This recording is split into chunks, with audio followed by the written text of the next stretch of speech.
La construcción del Mishkan, que ocupó la segunda mitad del libro de Shemot, se centró en crear un santuario como un lugar para que la Shejinah de Dios habitara, o sea, para que Dios mismo habitara entre los hijos de Israel. En contraste, el libro de Vaikra se enfoca en lo que se hace adentro del santuario, que es ante todo traer korbanot, sacrificios. ¿Cuál es la conexión entre los sacrificios y el templo? La Torá parece decirnos que los sacrificios son los medios principales para servir y conectarse con Dios, y que esa conexión se realiza mejor en el templo, donde mora la presencia de Dios.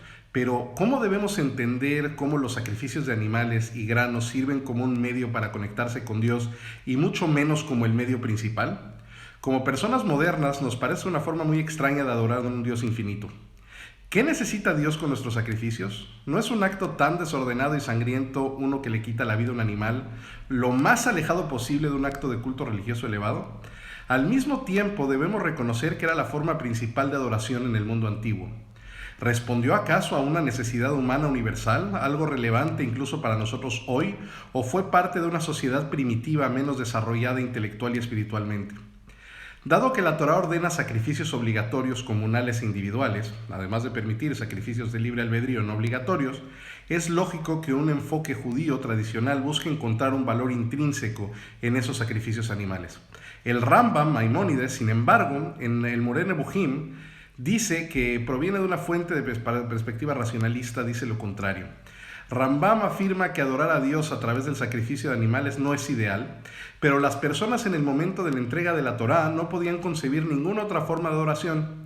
Si se hubieran visto obligados a elegir entre adorar a un Dios con oración o adorar a dioses paganos con sacrificios, habrían elegido a este último. Por lo tanto, Dios les concedió su necesidad de usar sacrificios, pero exigió que fueran llevados a Dios y llevados de una manera que no condujera a la idolatría.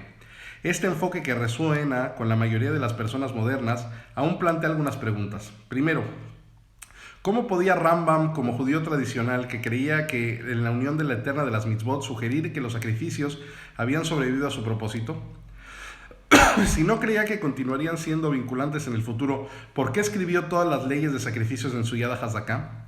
¿Y no le quita esto al concepto de la perfección de la Torá? El mismo Rambam responde a esta última pregunta y dice que Dios no cambia la naturaleza de las personas, y una Torá perfecta es aquella que se adapta perfectamente a la realidad de donde están las personas. A veces, dice Rambam, tenemos que mirar hacia donde nos señalan las mitzvot y no ver que describen un estado final ideal. Esta idea es bastante provocativa, una que hemos discutido con mayor detalle en otros lugares. El Ramban Nachmanides, en su comentario de la Torá en Vaikra, tiene un gran problema con el enfoque del Rambam, y además de discutir sobre los detalles y traer textos de prueba para contradecir a Rambam, argumenta en principio con la idea de que los sacrificios que son tan centrales para la adoración en la Torá, que ya existían con Adán y Noah, no deberían tener un valor intrínseco. Afirma que el significado de los sacrificios podría entenderse como simbólico y psicológico. Él ve la ofrenda por el pecado como el sacrificio principal. Ante esto, afirma que cuando una persona ve el animal siendo sacrificado, la sangre arrojada al altar y las entrañas quemadas, reflexiona y toma en serio la grandeza de su pecado. ¿Cómo merece morir y cómo ha pecado tanto en pensamiento como en obra? También da una explicación cabalística que parece indicar que los sacrificios tienen un impacto teúrgico y metafísico en la religión de Dios con el mundo. Cabe señalar que el énfasis de Rambam en la ofrenda del pecado parece fuera de lugar, dado que la olá, la ofrenda quemada, parece ser la principal fuente de adoración. Fue el sacrificio de Caín y Abel y de Noah, y en el templo es la olá, que es el sacrificio comunitario 2 veces al día y que es el núcleo de los sacrificios de Musaf que se llevaron a cabo en Shabbat y Yom Tov. El Sefer HaChinuch aborda este programa y este problema y extiende el enfoque simbólico y psicológico del Rambam a los sacrificios que no ofrecen pecado y al simbolismo a otros detalles y rituales de sacrificios. Parece que falta una cosa en todas estas explicaciones. Un punto implícito entre Rambam e insinuado en el Sefer HaChinuch. El valor religioso de los sacrificios parecería en esencia ser lo que se indica en el primer sacrificio de la Torá, el de Caín y Abel. El versículo dice: Caín trajo el fruto de la tierra y una ofrenda al Señor, y Abel también trajo trajo de las primicias de su rebaño, de la gordura, etc. Es decir, el sacrificio principal es la olá, el holocausto, la entrega de algo por completo a Dios.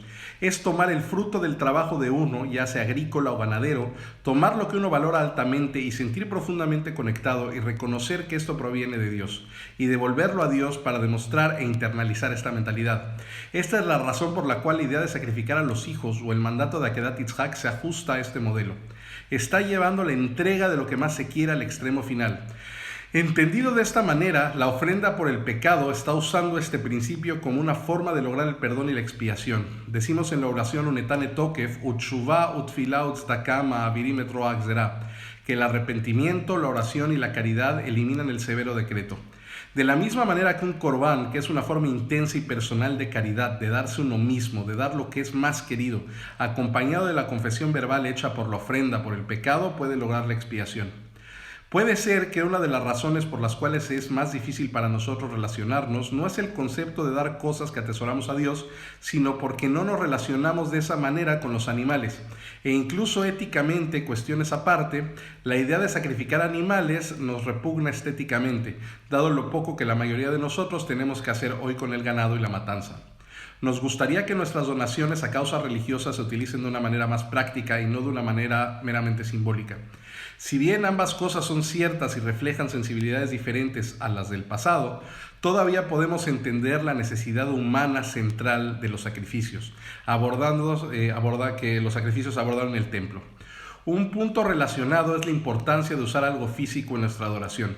Como seres físicos, a menudo es difícil para nosotros conectarnos con un Dios infinito, que no es físico. Así como Rambam explica que necesitamos usar términos antropomórficos y antropopáticos para describir a Dios, para darnos un medio a relacionarnos con Dios, así la mayoría de nosotros necesitamos una forma de adoración que también tenga un componente físico. Esto fue lo que los sacrificios dieron a la gente, la razón por la que este modo físico tomó la forma de sacrificios específicamente. Se debe a la conexión personal de las personas con estas cosas, como se discutió anteriormente. Este marco nos ayuda a comprender el punto del Rambam, es decir, que los sacrificios son para la oración, lo que la oración es conectar intelectualmente con Dios. La última forma de adoración para Rambam es puramente no física, pura conexión intelectual. La gente, sin embargo, no puede manejar eso. Necesitan algo más relacionado con las preocupaciones humanas y que más implique en acciones humanas. La oración peticionaria, el ayuno y el acto mismo de orar, aunque es necesario para la mayoría, dice Rambam, este no es el ideal. Sin embargo, la pregunta que persiste es que, dado que somos humanos, ¿por qué describir lo que necesitamos como un no ideal? No somos ángeles o intelecto puros, por lo que para nosotros como seres físicos, la adoración podría ser la mejor manera de conectarse con Dios. ¿Y cuántos de nosotros no hemos sentido al orar que podríamos conectarnos más fuertemente si hubiera un componente más físico? Usar tefilín o talit puede ayudar, al igual que leer la Torá. Parece que no estamos conectando más y estamos haciendo más.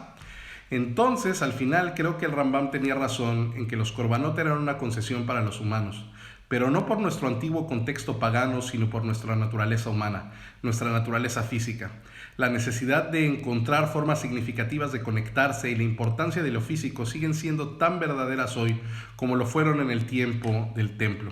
Si para nosotros los sacrificios de animales no son el camino, aún deberíamos ser honestos con la profunda necesidad humana de encontrar una manera de conectarnos con Dios y trabajar en el desarrollo de esos caminos en ausencia de los korbanot.